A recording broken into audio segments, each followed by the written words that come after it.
Canto, le alabaremos y le exaltaremos. Mientras los niños salen, tome un tiempo para saludar al hermano, dele la bienvenida.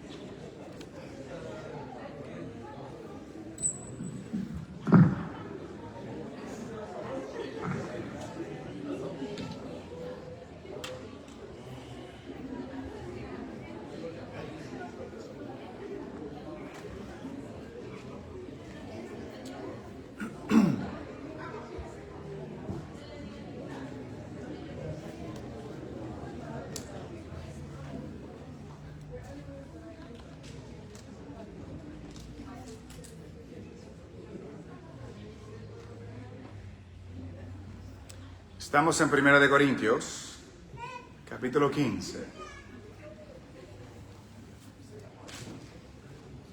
Primera de Corintios, capítulo 15, versículo 21.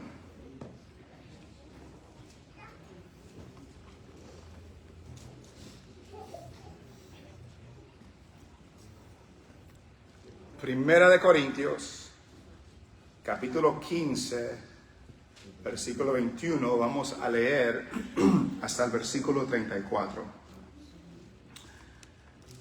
1 Corintios 15, 21 nos dice: porque por cuanto la muerte entró por un hombre, también por un hombre la resurrección de los muertos. Porque así como en Adán todos mueren, también en Cristo todos serán vivificados. Pero cada uno en su debido orden: Cristo las primicias, luego los que son de Cristo en su venida. Luego al fin, cuando entregue el reino al Dios y Padre, cuando haya suprimido todo dominio, toda autoridad y potencia, porque preciso es que Él reine hasta que haya puesto a todos sus enemigos debajo de sus pies. Y el postrer enemigo que será destruido es la muerte.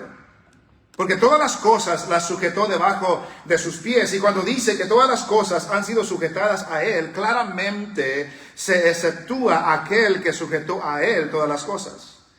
Pero luego que todas las cosas le estén sujetas, entonces también el Hijo mismo se sujetará al que le sujetó a Él todas las cosas, para que Dios sea todo en todos. De otro modo, ¿qué harán los que se bautizan por los muertos? Si de ninguna manera los muertos resucitan. ¿Por qué pues se bautizan por los muertos? ¿Y por qué nosotros peligramos a toda hora? Os aseguro, hermanos, por la gloria que de vosotros tengo en nuestro Señor Jesucristo, que cada día muero. Si como hombre batallé en Éfeso contra fieras, ¿qué me aprovecha? Si los muertos no resucitan, comamos y bebamos, porque mañana moriremos. No erréis, las malas conversaciones corrompen las buenas costumbres. Velad debidamente y no pequéis, porque algunos no conocen a Dios. Para vergüenza vuestra lo digo. Amén. Oramos. Padre, gracias te damos, Señor, por que tú eres grande y eres Rey. Gracias que hemos cantado de lo bueno que eres, hemos cantado que tú eres digno eternamente y para siempre de nuestra alabanza. Y ahora hemos leído tu palabra que nos recuerda que ha sido establecida eternamente en los cielos, pero ha llegado a nosotros en esta mañana. Padre, pedimos que al escuchar nuestros oídos estén atentos y nuestros corazones puedan recibir la palabra implantada para que dé fruto en nuestras vidas. Señor, danos entendimiento, danos luz. Hay cosas en este pasaje que son difíciles de entender, que tu Espíritu Santo ilumine, Señor, para que podamos entender lo que tú nos quieres decir. Habla a tu pueblo por medio de tu siervo, para la gloria de tu nombre. En el nombre de Jesús. Amén y amén. Pueden sentarse.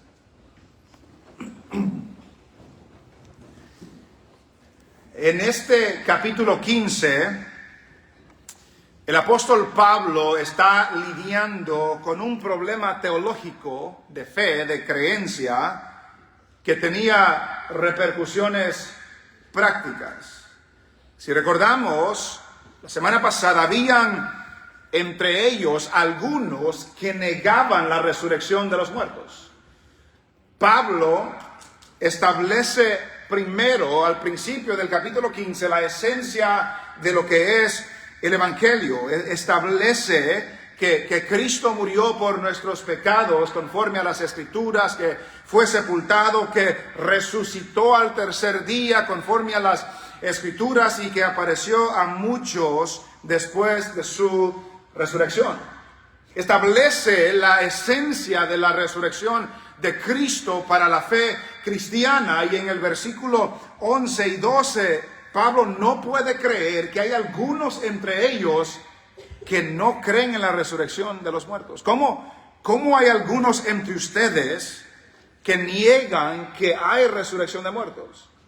Y Pablo prosigue a darle las implicaciones de que si esto es verdad, Cristo no resucitó. Es decir, lo que ustedes están diciendo les dice que no hay resurrección de muertos, pues entonces Cristo no resucitó. Y si eso es verdad, tenemos problemas grandes. Porque Pablo les recuerda, bueno, si Cristo no resucitó, entonces de nada sirve que prediquemos. Nuestra predicación es vana, les dice. Nuestra fe es vana, lo que creemos de nada sirve. Somos mentirosos, somos falsos testigos acerca de Dios. Aún estamos en nuestros pecados y Cristo no ha resucitado. Los que mueren creyendo esto perecieron, no hay esperanza para ellos. Y somos los más dignos de lástima de todos los hombres en todo el mundo, dice Pablo, si esto es verdad. Pero en el versículo 20, donde terminamos la semana pasada, Pablo les dice, pero Cristo ha resucitado de los muertos. Él se ha levantado de los muertos y por lo tanto nuestra predicación es vana. No estamos gastando el tiempo cuando predicamos. Nuestra fe no es vana. No estamos mintiendo, no estamos falsos testigos de Dios. Hemos sido librados del pecado. Los que mueren creyendo en Cristo no han perecido. No somos los más dignos de lástima en este mundo. Y en el versículo 20 dice, mas Cristo ha resucitado, primicias de los que durmieron es hecho. En otras palabras, las primicias habla del primer fruto. Jesús es el primero de esta clase de resurrección. Jesús resucitó para no volver a ver muerte.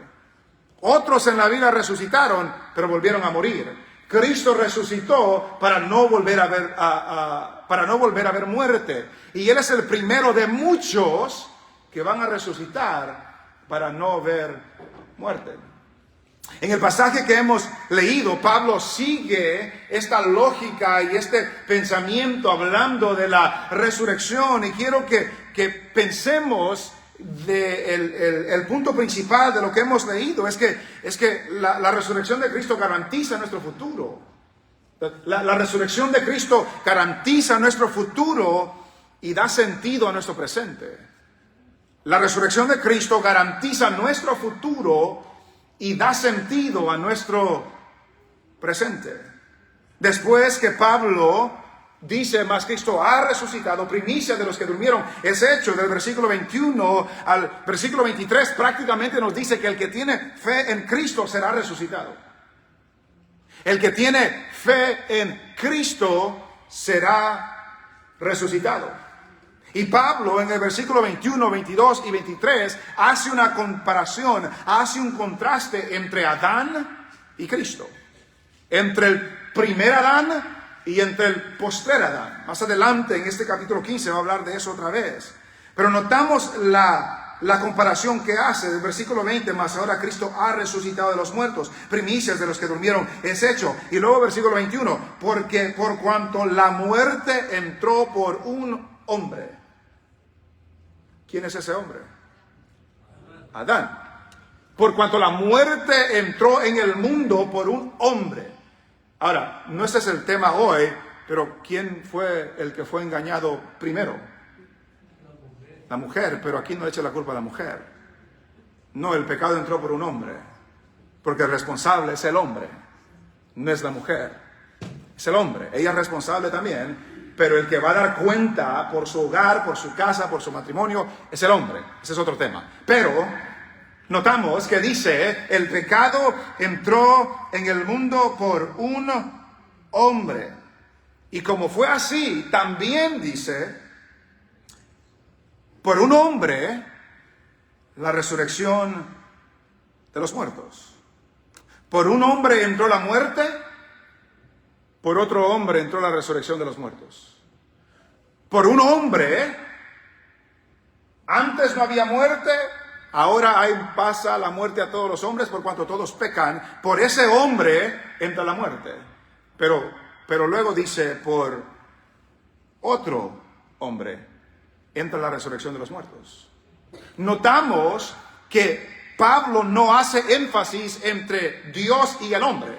No está haciendo un contraste entre Dios y el hombre. No está diciendo que por un hombre entró el pecado y por Dios entró la resurrección de los muertos. No es eso lo que está diciendo. Lo que está diciendo en este pasaje es que está haciendo una comparación, un contraste entre dos hombres. Por un hombre entró la muerte, por otro hombre entró la resurrección de los muertos. La resurrección de los muertos. Y luego lo vuelve a aclarar, por cuanto la muerte entró por un hombre, también por un hombre, la resurrección de los muertos. Versículo 22, porque así como en Adán, ahora define quiénes son estos hombres, así como en Adán todos mueren. ¿Qué significa eso? Por Adán entró el pecado y por el pecado entró la muerte y la muerte pasó a todos los hombres por cuanto todos los hombres pecaron. Por medio de Adán, porque así como en Adán todos mueren. Todo ser humano nace con la condenación del pecado por la culpa de Adán. En él todos mueren. Pero luego la segunda parte de ese versículo 22, porque así como en Adán todos mueren, ese es el hombre por quien entró el pecado y la muerte, también en Cristo, ese es el otro hombre, que por él entró la resurrección de los muertos, así también en Cristo todos serán vivificados. Note el contraste. Por un hombre entra el pecado, por otro hombre entra la resurrección de los muertos. En Adán, ese primer hombre, todos mueren, pero en Cristo todos serán vivificados. Pero la pregunta es esta, ¿quiénes todos allí? Entonces, la primera frase es todos mueren en Adán. ¿Quiénes son esos todos? Todos. Pero luego hace la declaración, pero en Cristo todos serán vivificados. ¿Quiénes son esos todos? ¿Son los mismos todos que entraron en la muerte por Adán? No. Son todos los que han puesto su fe en Jesús. Porque notamos lo que dice el 23, lo define. El 23, ahorita llegamos más en detalle al 23, pero dice el 23, pero cada uno en su debido orden. Cristo, las primicias, luego los que son de Cristo. ¿Quiénes son los que van a ser vivificados? Los que han creído. Los que son de Cristo. Los que tienen fe. Otra versión dice, así como todos mueren porque todos pertenecemos a Adán, todos los que pertenecen a Cristo recibirán vida nueva. Y notamos, hermanos, que habla una distinción entre el pasado y el futuro, porque así como en Adán todos mueren, eso viene desde ayer, desde el pasado, y luego dice en Cristo todos, no dice son vivificados, dice serán, está hablando del futuro, está hablando de una vida futura. Y recordemos, el cristiano tiene vida eterna hoy, pero esa vida de resurrección, primicias de los que durmieron es futura todavía. Y esos que van a experimentar la resurrección futura de Cristo, por medio de Cristo, son los que son de Él. Son los que han creído en Él. Y luego en ese 22, ¿verdad? Porque así como en Adán todos mueren, también en Cristo todos serán vivificados, pero cada uno en su debido orden. Hay un orden en esto. Recordamos que Pablo en toda la carta ha hablado del orden que debe de haber, orden en la iglesia, orden con los dones, orden en la cena del Señor. También en la resurrección hay un orden que Dios ha establecido. Pero cada uno en su debido orden. Primero Cristo, como las primicias. Recuerde, Cristo, primicias de los que durmieron es hecho. El que resucita primero de esta manera es Cristo, para no volver a haber muerte. Y luego dice, la frase que ya hemos visto, luego los que son de Cristo en su venida. Todos mueren en Adán, pero no todos son vivificados en Cristo. Los que son de Cristo van a resucitar. Los que son de Cristo tienen la esperanza de la resurrección de los muertos. Y la pregunta para usted hoy ¿es usted uno de esos que son de Cristo? Porque si no es de los que son de Cristo, sigue siendo de los que son de Adán, que mueren, que son condenados, que no tienen esperanza. Y solamente los que son de Cristo van a ser resucitados. Solamente los que son de Cristo van a ser vivificados cuando Cristo regrese. ¿Es usted de los que son de Cristo? ¿Es usted de los que han creído en el Señor Jesucristo? ¿Es usted de los que han sido redimidos por el Señor Jesucristo? ¿Es usted de los que le siguen? Jesús dijo, mis ovejas oyen mi voz. Y las millas, los que son de Cristo, las millas, oyen mi voz. Y esas ovejas son las que me siguen. ¿Es usted de los que siguen al gran pastor? ¿Es usted de los que le pertenecen al Señor? Si no sabe, si no está seguro, asegúrese hoy que es de los que son del Señor. Porque el día de mañana no es prometido. No sabemos cuándo vamos a morir, no sabemos cuándo nos vamos a enfrentar al Señor, pero hoy, nos recuerda la Biblia, es el día de salvación. Hoy es el día que podamos echar manos de la vida eterna. Hoy es el día que podemos pasar de ser de Adán para ser de Cristo. Los que son de fe, los que tienen fe en el Señor Jesucristo son los que van a ser resucitados. Y luego, del versículo 24 al versículo 28, tenemos otro pasaje difícil, pero el más difícil es el que está después de ese. Pero recordamos, la resurrección de Cristo garantiza nuestro futuro. Recuerda, garantiza nuestro futuro porque los que son de Cristo van a ser resucitados en el futuro. Es garantizado para los que son de Cristo. Del versículo 24 al versículo 28 vemos el reinado del Cristo resucitado. Porque está dando una secuencia de eventos. Primero, Cristo, las primicias.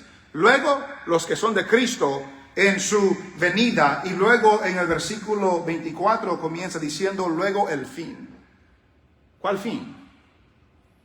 Luego el fin. ¿El fin de qué? Entiendo yo, cuando habla de el fin, está hablando de el fin de la obra redentora de Cristo. El fin de que cuando complete su obra de redención, su obra de intercesor, su obra de salvador, cuando toda esa obra termine, va a suceder esto. ¿Es lo que yo entiendo? Porque note lo que está diciendo. Lo que está diciendo. Luego el fin, cuando entregue el reino al Dios y Padre. Entonces, este Cristo que ha resucitado tiene un reino. Ese reino está vigente. Ese reino, al final de todos estos eventos, cuando llegue el fin, este Cristo entregará su reino al Dios y Padre. Ahorita regresamos a ese punto. Pero ¿qué es lo que tiene que suceder para que este fin llegue? Note lo que nos dice el pasaje. Luego el fin, cuando entregue el reino al Dios y Padre, ¿qué debe suceder? Cuando haya suprimido todo dominio, toda autoridad y potencia. ¿Cuándo es el fin? Cuando Cristo como Rey ha abolido, ¿cuál es la palabra que usa ahí? Suprimido todo dominio, toda autoridad, todo poder. Cuando eso suceda, entonces llegó el fin. Entonces, en cierto sentido, toda autoridad la tiene el Señor. Pero en otro sentido, el diablo todavía tiene cierta libertad. En cierto sentido, los demonios tienen cierta libertad. La muerte sigue matando. La muerte sigue haciendo su trabajo. Y eso Dios lo permite por su voluntad, por sus propósitos en este tiempo, pero llegará el fin.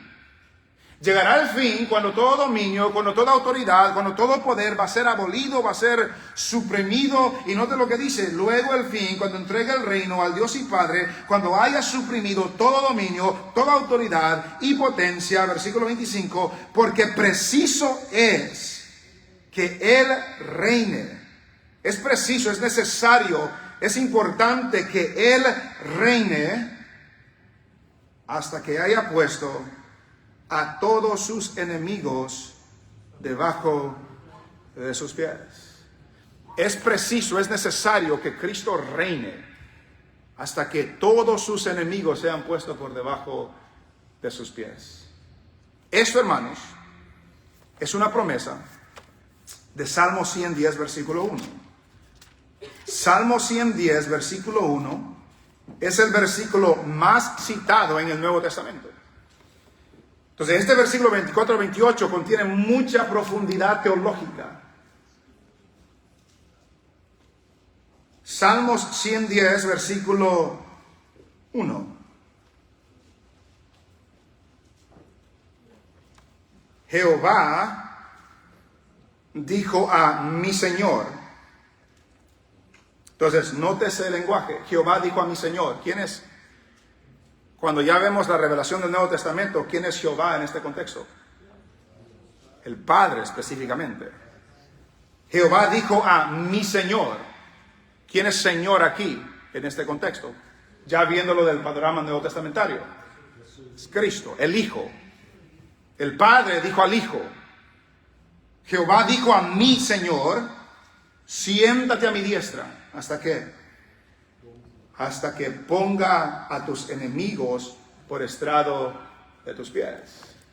Entonces, desde el Antiguo Testamento estaba profetizado que este Señor, este Hijo, este Cristo que se revela después, se va a sentar a la diestra del Padre hasta que sus enemigos sean puestos por estrado de sus pies. Y cuando regresamos a Corintios, es lo que les dice, porque preciso es que Él reine hasta que haya puesto a todos sus enemigos debajo de sus pies. Y note el versículo 26, regresando a 1 Corintios. Y el postrer enemigo, el último enemigo que será destruido, ¿es qué? Es la muerte.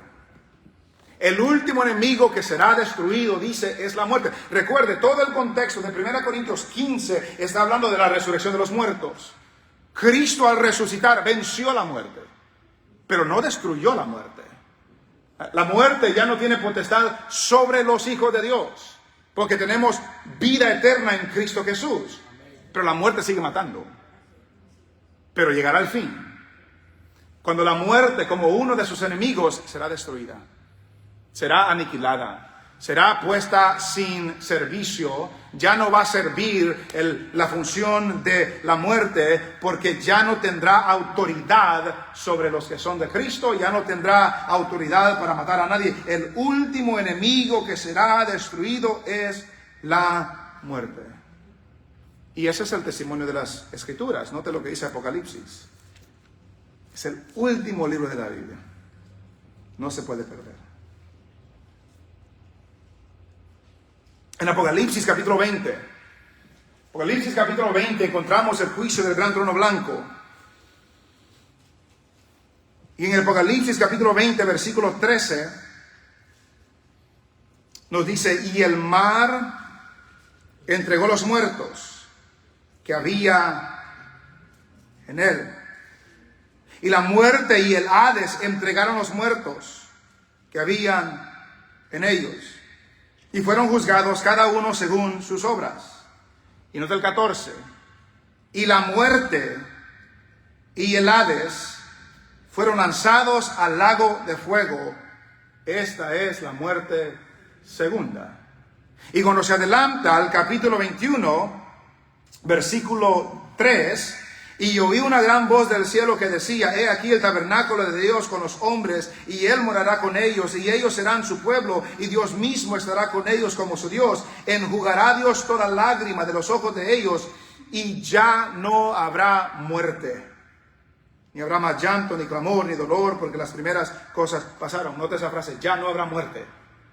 Porque en el capítulo 20 la muerte ha sido juzgada. Y cuando regresamos a 1 Corintios, todos los enemigos de Cristo van a ser sujetados, van a ser puestos debajo de sus pies. Dios lo puede hacer hoy si quiere, pero en su plan perfecto, soberano, ha determinado que en algún futuro todos los enemigos de Cristo van a estar debajo de sus pies. Y el último enemigo que va a ser derrotado es la muerte. Ya no habrá más muerte, porque va a ser derrotado el enemigo. Va a ser destruido el enemigo. Cuando regresamos a 1 Corintios, siglo 26, 25, porque preciso es que Él reine hasta que haya puesto a todos sus enemigos debajo de sus pies, y el postrer enemigo que será destruido es la muerte. Versículo 27, porque todas las cosas las sujetó debajo de sus pies. Porque todas las cosas las sujetó debajo de sus pies. A primer vista, hermanos, esta expresión tiene sentido porque ya hemos hablado de que todo se sujetará a los pies de Cristo. Pero cuando usted entiende que esto es una cita de Salmos 8, y Salmos 8 no está hablando de Cristo, vaya conmigo a Salmos 8. Ojalá no se me pierdan con todo esto. Salmos 8.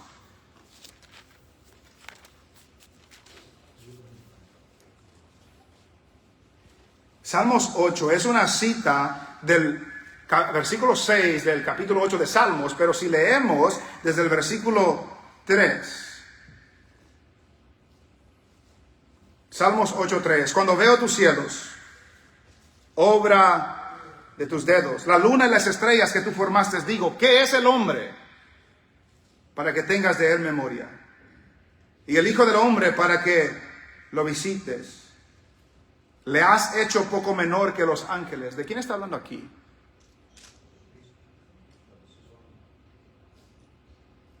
En primera instancia está hablando del ser humano en general. Le has hecho un poco menor que los ángeles. Le coronaste de gloria y de honra. Le hiciste señorear sobre las obras de tus manos. Todo lo pusiste debajo de sus pies, ovejas y bueyes, todo ello, y asimismo las bestias del campo, las aves de los cielos y los peces del mar, todo cuanto pasa por senderos del mar. Oh Jehová, Señor nuestro, cuán glorioso es tu nombre, cuán grande es tu nombre en toda la tierra. Está hablando de Adán. Está hablando de que Dios creó al hombre y todo lo puso bajo sus pies en la creación. Ovejas, bueyes, animales, todo lo puso al señorío del ser humano. Porque recuerde lo que dice el versículo 3. Cuando veo tus cielos, obra de tus dedos, la luna y las estrellas que tú formaste, digo, ¿qué es el hombre? Hablando del hombre. ¿Quiénes somos nosotros comparado a la creación para que Dios se acuerde de nosotros? Y a este hombre creado a la imagen y semejanza de Dios, Dios le dio autoridad sobre su creación. Pero ¿qué ha hecho el hombre con esa autoridad? La ha echado a perder, por así decirlo. El primer Adán la echó a perder. Pero el postrer Adán cumplió lo que el primer Adán tenía que hacer. Y cuando se ve lo que se dice en Corintios 15, en el contexto de que Salmos 8 está hablando del ser humano, el postrer Adán, el hombre por quien vino la resurrección, el hombre que da vida por medio de su vida, el hijo que se hizo hombre, ese cumplió lo que Adán debía haber cumplido. Y como el segundo Adán, el postrer Adán, él cumple, y ahora todas las cosas están sujetadas a sus pies. En ese contexto. Y cuando regresamos, porque todas las cosas las sujetó debajo de sus pies. Y luego dice, y cuando dice que todas las cosas han sido sujetadas a él, claramente se exceptúa aquel que sujetó a él todas las cosas. ¿Qué dice eso? ¿Qué significa eso? Lo que está diciendo es que el Padre sujetó todas las cosas bajo los pies de Jesús. El Padre lo hizo. todas las cosas, pero dice, pero cuando decimos todas las cosas, no es que, cuando dice todas las cosas, exceptúa, no incluye aquel que le sujetó a él todas las cosas. ¿Quién es el que le sujetó a Cristo todas las cosas? El Padre. Entonces, cuando dice todas las cosas están sujetas a Cristo, no incluye el que le sujetó a él todas las cosas. Es lo que está diciendo. El Padre no va incluido en que todo está sujeto a Cristo. Pero, dice, versículo 27 otra vez, porque todas las cosas las sujetó debajo de sus pies. Y cuando dice que todas las cosas han sido sujetadas a él, claramente se exceptúa aquel que sujetó a él todas las cosas. Pero, versículo 28, pero luego que todas las cosas le estén sujetas, entonces también el Hijo mismo se sujetará al que le sujetó a él todas las cosas. Hay una profundidad en esta expresión, hermanos. Hay una profundidad aquí. Espero que de alguna manera pueda explicarlo en una manera entendible. Lo que está diciendo que hay un plan eterno de Dios. En ese plan eterno de Dios, todos los enemigos de Cristo van a sujetarse a él. Pero un día ese plan eterno va a terminar. Y cuando ese plan eterno termine, entonces el Hijo se va a sujetar al Padre para que el Padre sea todo en todos. ¿Cómo podemos llegar a esa conclusión? Notamos algo particular de este versículo. Notamos que en este versículo, en el versículo 20, dice, mas ahora Cristo ha resucitado. Versículo 22, porque así como en Adán todos mueren, también en Cristo todos serán vivificados. Versículo 23, pero cada uno en su debido orden. Cristo, las primicias, luego los que son de Cristo en su venida. Entonces, todo el contexto está hablando de Cristo, y de Cristo, y de Cristo, y de Cristo. ¿Qué significa la palabra Cristo? El ungido, el Mesías. Y cuando vemos en el Nuevo Testamento, ellos estaban esperando al Cristo, al Mesías, al ungido. Lo estaban esperando porque cuando habla de Cristo, está hablando de ese plan redentor, de aquel que había de venir, que iba a rescatar al mundo de sus pecados. Ese era Cristo. Pero cuando llegamos al versículo 28, pero luego que todas las cosas le estén sujetas, entonces también Cristo mismo se sujetará al que le sujetó a él todas las cosas. ¿Dice Cristo ahí? Ahí no dice Cristo. Ahí dice Hijo. ¿Por qué introduce Hijo aquí cuando todo el contexto está hablando de Cristo? Cristo resucitó. Primicias de los que durmieron. Los que son de Cristo van a ser resucitados. Cristo, Cristo, Cristo, Cristo. Porque ese es el plan de redención. Pero ya en el versículo 28 ya no habla de Cristo. Habla del Hijo. Habla del Hijo eterno. Habla del Hijo que estaba con el Padre antes que el mundo fuese. Habla del Hijo que ha existido eternamente con el Padre desde la eternidad hasta la eternidad. Entonces ya cuando llega el 28, ya no está hablando de la obra redentora, está hablando fuera de eso. Entonces cuando ya se complete, cuando ya llegue a la culminación de esta obra redentora, cuando llegue a su fin, cuando esto suceda, entonces el Hijo eterno, que recibió un reino y recibió los salvos redimidos por la sangre de Él mismo, cuando todo esté sujeto a Él, entonces este plan de redención se completará. Ya se terminó el plan. Y por lo tanto, como ya se terminó el plan, entonces el Hijo, no dice Cristo, el Hijo eterno entrega su reino al Dios y Padre que se lo entregó a Él. Un escritor dice, Cristo ofrecerá a su Padre los frutos de su sacrificio con un reino de todas las vidas redimidas. El Hijo lo ofrece. Y cuando hace esa distinción de Cristo al Hijo, ahora ya está llegando a la finalidad de la obra redentora de Cristo. Ya ha sido redimido todos los que van a ser redimidos. Ya han sido destruidos todos los enemigos de Cristo. Y ahora cuando todo eso termine, el reinado del Cristo resucitado va a ser entregado al Padre que le sujetó a Él todas las cosas. Luego, ¿con cuál fin? Para que Dios sea todo y en todo. Y como que todo eso es un paréntesis de lo que Pablo está diciendo. Pero lo que quiero que se nos grabe de esto para nosotros es que Cristo es el Rey. Y Él gobierna. Y Él reina. Y Él está sujetando a todos sus enemigos debajo de sus pies. Y Él completará la obra salvífica que ha recibido del Padre. Lo va a completar, lo va a llegar a su finalidad. Tengamos eso seguro. Ese es el Rey que habita en la eternidad. Ese es el Rey que obra a favor de nosotros. Pero viene el día cuando esa obra redentora de Cristo va a tener su fin. Y cuando tenga su fin, el Hijo, que es eterno, el Hijo que es coeterno, coesencial con el Padre y el Espíritu Santo, ese Hijo le entregará al Padre el reino que había recibido de parte del Padre.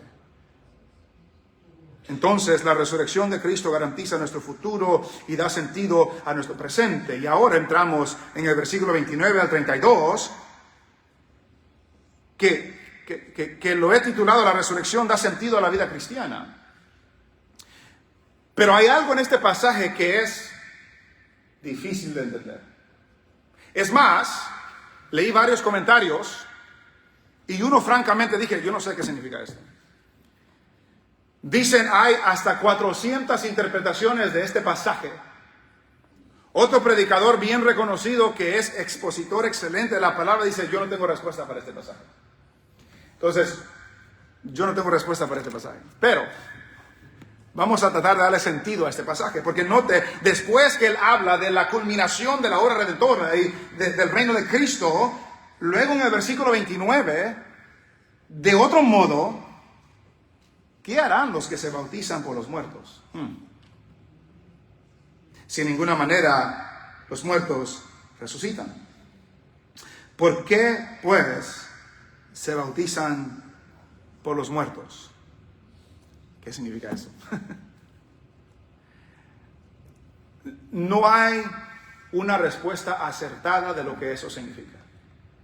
Es la única mención de esto en toda la Biblia. En todos los escritos, aún fuera de la Biblia, del primer siglo, no hay otra mención de esto. Es la única mención que se da. Entonces, lo que se puede decir es que estaba sucediendo algo en Corinto que Pablo sabía y ellos sabían también, porque él no lo explicó. Ellos sabían de lo que estaba hablando. Entonces, lo que podemos decir de tantas cosas que leí y escuché, hay dos cosas que quizás le dan sentido una más que otra. Posiblemente Pablo está confrontando a aquellos que dicen que no hay resurrección de muertos. Y si no hay resurrección de muertos, pero ellos se estaban bautizando por los muertos.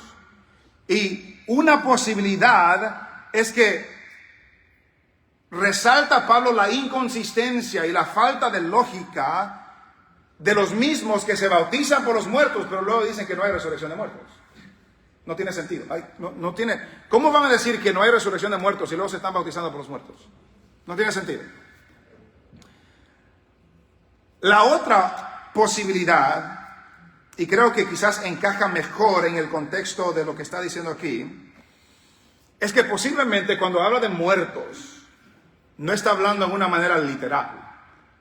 Está hablando de una manera espiritual.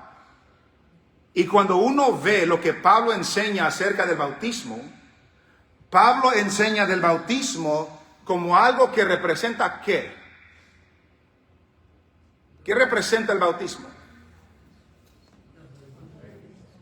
Los que se bautizaron deben de saber esto. No, es lo que es un acto de obediencia, pero representa algo. Representa la muerte y resurrección. Representa que esa persona está muriendo al pecado y está resucitando a nueva vida. Entonces, cuando uno lee, por ejemplo, doy dos pasajes rápidamente, en Romanos capítulo 6 y en Colosenses capítulo 2. Romanos capítulo 6. Romanos 6:3. ¿O no sabéis que todos los que hemos sido bautizados en Cristo Jesús, hemos sido bautizados en su muerte? Porque somos sepultados juntamente con Él para muerte por el bautismo, a fin de que como Cristo resucitó de los muertos por la gloria del Padre, así también nosotros andemos en nueva vida. Entonces, ¿qué está diciendo aquí? El bautismo representa que nos unimos a Cristo en su muerte y su sepultura y en su resurrección de los muertos. Cuando leemos en Colosenses capítulo 2, Colosenses 2, 12 y 13,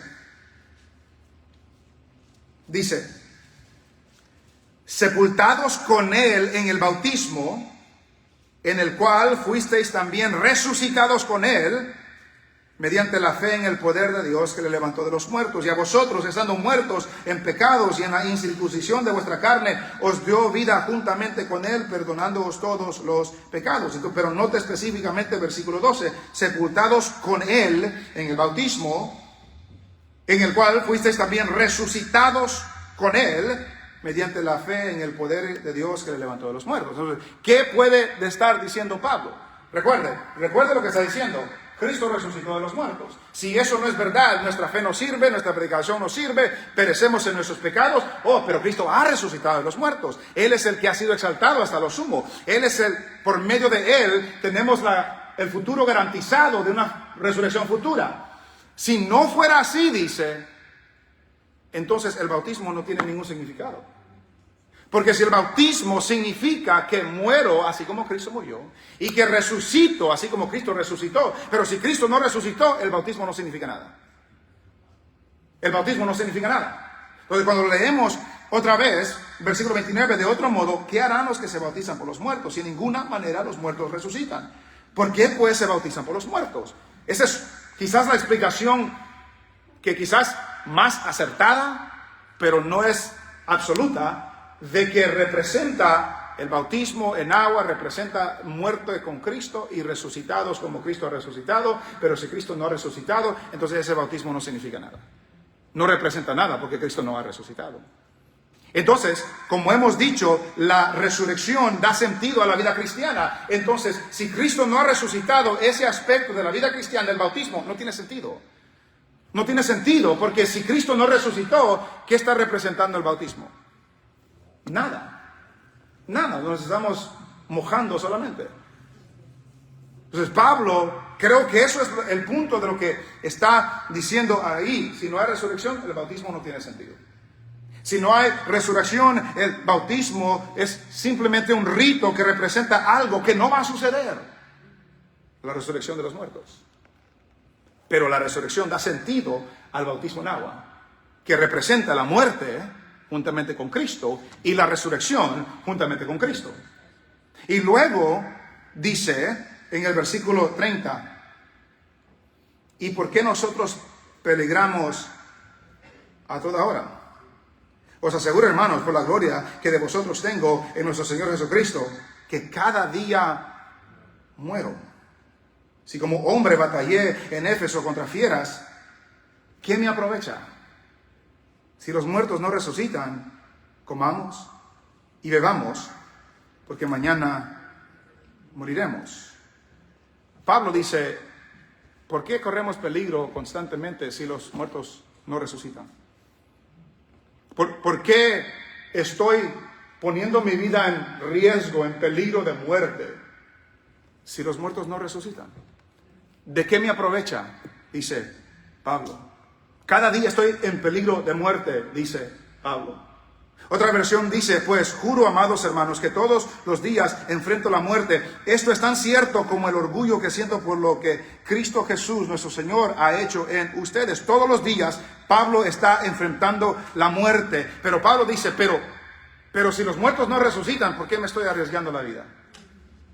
Si los muertos no resucita, ¿por qué estoy batallando con fieras, con los enemigos del Evangelio, por los que quieren destruir la iglesia, la predicación del Evangelio? ¿De qué me sirve? ¿Por qué me riesgo la vida? ¿De qué me aprovecha si los muertos no son resucitados? Mejor, dice, mejor hay que disfrutar la vida. Si Cristo no ha resucitado, nos comamos y bebamos, de todos modos vamos a morir. Y no hay resurrección y se terminó todo. Pero Pablo creo que está dando esa idea de que, no. El hecho de que Cristo ha resucitado da sentido, aclara ese sacrificio. Aclara el sentido o da sentido al sacrificio del cristiano. Da sentido al sufrimiento del cristiano. Da sentido a la persecución del cristiano. Para más nosotros, da sentido por qué nos debemos de alejar al pecado. Da sentido por qué debemos vivir vidas consagradas. Da sentido por qué nos debemos de negar a nosotros mismos y seguir a Cristo todos los días. Da sentido a eso porque Cristo ha resucitado. Si Él no ha resucitado, ¿de qué nos aprovecha? Si Él no se ha levantado de los muertos, ¿para qué estamos luchando contra el pecado, contra las tentaciones, contra las pruebas? ¿Para qué nos alejamos? ¿Para qué? ¿De qué sirve si Cristo no ha resucitado? Pero el hecho que Cristo ha resucitado da sentido al bautismo, da sentido al peligro de vida, da sentido al sacrificio que Pablo está experimentando y el riesgo de vida que tiene. Y para nosotros, hermanos, el hecho que Cristo resucitó da sentido a nuestra vida cristiana. Si no, comamos y bebamos, terminemos ahorita ya porque estamos gastando el tiempo, ¿de qué nos aprovecha? ¿De qué nos sirve? Pero Pablo dice, no, la resurrección da sentido a la vida cristiana. Cristo resucitó y todos los que son de Cristo van a ser resucitados en un día futuro. Y esos que son de Cristo, unos en el mundo van a morir por la causa de Cristo. Van a ser perseguidos por la causa de Cristo. Nosotros vivimos en un contexto que quizás eso no va a suceder aquí en nuestra vida, pero nos abstenemos de ciertas cosas. No vamos de otras cosas. No ponemos el enfoque en otras cosas porque vale la pena. Vale la pena servir al Señor. Vale la pena buscar al Señor. Vale la pena entregarnos al Señor porque Cristo ha resucitado. Y esa resurrección da sentido a la vida cristiana. Entonces, mis estimados hermanos, la resurrección de Cristo garantiza nuestro futuro. Porque los que son de Él van a ser resucitados. La resurrección de Cristo da sentido a nuestro presente, a la vida cristiana. Nos ayuda a entender por qué hacemos lo que hacemos. Y luego desde en el versículo 33 y 34, vemos del conocimiento de Dios que evita la corrupción. El conocimiento de Dios que evita la corrupción. Porque después que dice todo eso, en el versículo 33 dice, no erréis. ¿Qué significa no erréis? No se vayan a equivocar. No se dejen engañar. No sean ingenuos. No erréis. Después que le da toda explicación dice, no erréis. Las malas conversaciones corrompen las buenas costumbres. ¿Qué les está diciendo a ellos con eso? ¿Qué les está diciendo a ellos con eso? ¿Cuál era el problema? ¿Cuál era el problema ahí en Corinto que está lidiando en el capítulo 15? Se están corrompiendo, pero ¿cómo? Habían unos entre ellos que estaban negando la resurrección de los muertos. Y Pablo, desde que dice eso hasta ahorita, les ha enseñado, no, lo que creemos tiene implicaciones. Lo que creemos tiene consecuencias. Y la idea que está dando ahí es que si piensan que no hay resurrección, va a afectar cómo viven. No vayan a ser engañados. No vayan a errar. No vayan a ser ingenuos. Si ustedes piensan que no hay resurrección, va a afectar cómo viven. ¿Por qué? Porque van a comenzar a pensar que no vale la pena servir al Señor. De todos modos, no hay resurrección. Van a comenzar a pensar que la vida cristiana no tiene sentido. Seguir a Cristo no tiene sentido. Van a comenzar a pensar, mejor hago otra cosa.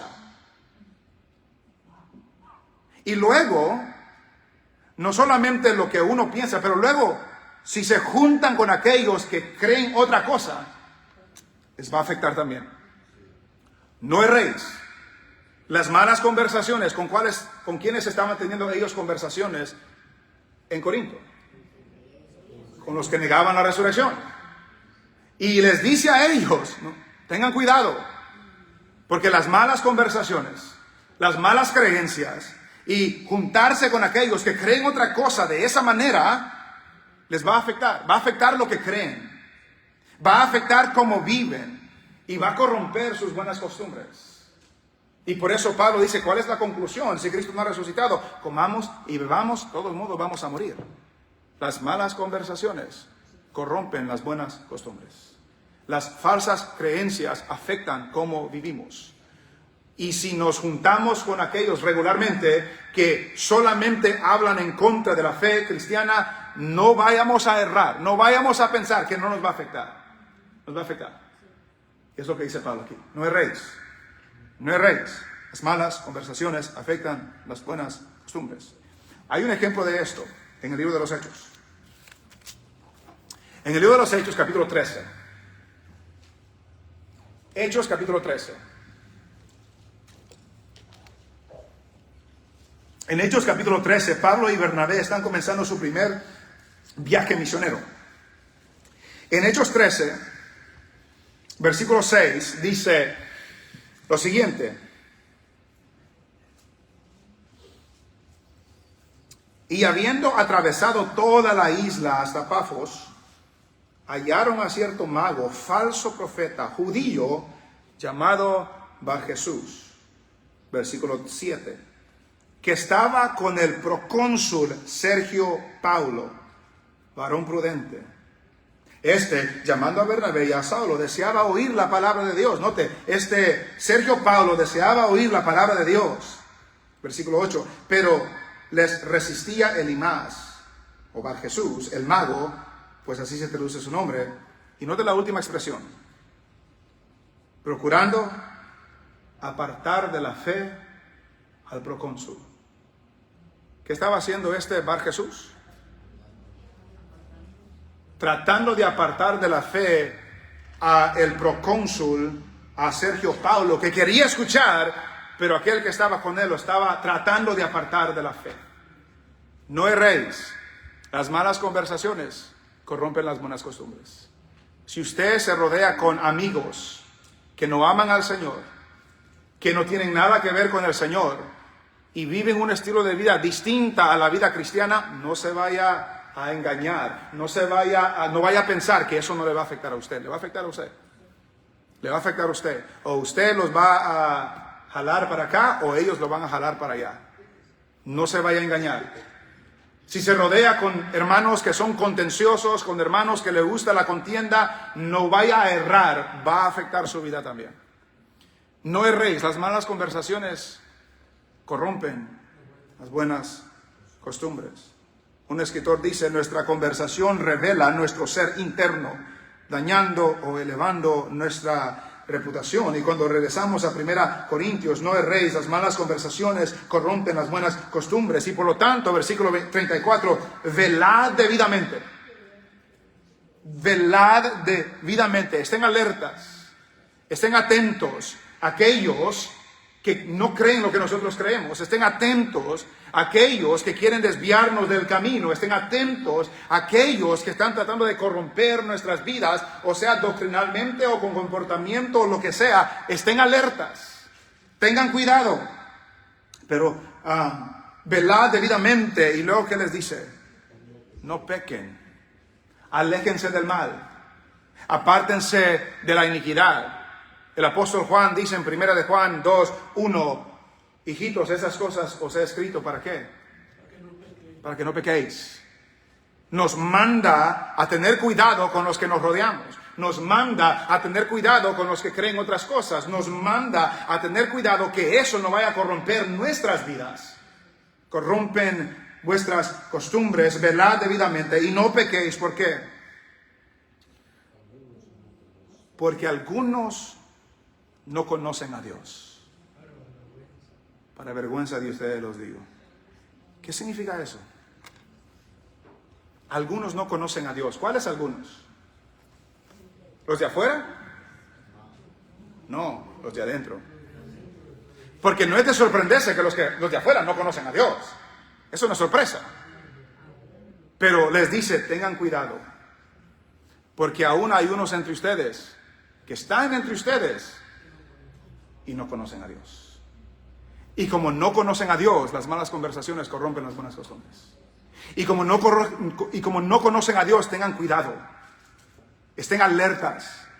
No vayan a pecar. Porque hay algunos entre ustedes que no conocen a Dios. Hermanos, alguien puede estar en la iglesia y no conocer a Dios. Alguien puede estar en la iglesia y tener creencias erróneas. Y al no conocer a Dios, su influencia puede corromper a los que están alrededor. Y por eso Pablo le dice, tengan cuidado. No vayan a errar. Las malas conversaciones corrompen las buenas costumbres. Otra versión, todo ese versículo dice, no se dejen engañar por los que dicen semejantes cosas, porque las malas compañías corrompen el buen carácter. Piensen bien sobre lo que es correcto y dejen de pecar, pues para su vergüenza les digo que algunos de ustedes no conocen a Dios en absoluto. El conocimiento de Dios nos libra de la corrupción. Porque cuando conozco a Dios, me lleva a creer en lo que Él ha revelado. Me lleva a creer en lo que Él ha revelado. Me lleva a vivir y comportarme de una manera santa y una manera apartada. No pequéis. Conocer al Señor me lleva a contribuir al crecimiento de los hermanos, no a la corrupción de los hermanos. No erréis. Las malas conversaciones corrompen las buenas costumbres y por lo tanto estén alertas. Aléjense del pecado porque hay unos entre ustedes que no conocen a Dios. Hermanos, esta porción nos recuerda, ¿puede alguien estar en la iglesia y no conocer a Dios? ¿Es usted uno de esos? ¿Es usted uno de los que está aquí, pero no conoce a Dios? ¿Es usted uno de los que está aquí y como estamos hablando de Adán y todavía está en Adán y no está en Cristo todavía? Y como no está en Cristo todavía, no tiene el futuro garantizado. Tiene el futuro que le espera condenación eterna. Y solamente los que son de Cristo, solamente los que están en Cristo, tienen el futuro garantizado. Tienen esperanza de la vida eterna y la resurrección de los muertos. ¿Es usted uno de los que están en Cristo? ¿Es usted uno de los que son de Él? ¿Es usted uno de los que conoce al Señor? ¿Es usted de aquellos que entiende la vida cristiana o no tiene sentido para usted la vida cristiana? Porque si no tiene sentido para usted la vida cristiana, posiblemente no es de los que son de Cristo. Porque los que no son de Cristo no entienden por qué creemos lo que creemos. No entienden por qué hacemos lo que hacemos o por qué no hacemos lo que no hacemos. No comprenden nuestra fe porque no son de Cristo. Y por lo tanto no entienden, pero la resurrección y los que confiamos en esa resurrección da sentido a la vida cristiana. Entendemos por qué hacemos lo que hacemos. Pero si no, quizás no somos de Cristo. Quizás no conocemos a Dios. Quizás tenemos que crecer en conocimiento. Pero este pasaje nos recuerda que la resurrección de Cristo garantiza nuestro futuro y da sentido a nuestro presente. Nos ponemos de pie, oramos al Señor. Padre, gracias te damos. Gracias te damos por Cristo. Gracias te damos que Él ha resucitado. Y gracias te damos que todos aquellos que ponen su fe en Él tienen el futuro garantizado. Serán resucitados en algún futuro. Gracias que Cristo reina y Él está gobernando y sometiendo a todos sus enemigos debajo de sus pies. Gracias que al resucitar da sentido a la vida cristiana, da sentido a nuestro presente, nos ayuda a entender por qué nos bautizamos, nos ayuda a entender por qué sufrimos, por qué nos negamos a nosotros mismos, por qué nos apartamos del mal, da sentido a todo eso. Y por lo tanto, Señor, ayúdanos a no ser engañados, ayúdanos a no ser corrompidos, ayúdanos, Señor, a no alejarnos de ti. Padre, tu palabra es clara. Había en Corinto algunos entre los hermanos que no te conocían. Y posiblemente hay algunos entre nosotros que no te conocen, que no son de Cristo. Quizás piensan que te conocen, pero no te conocen.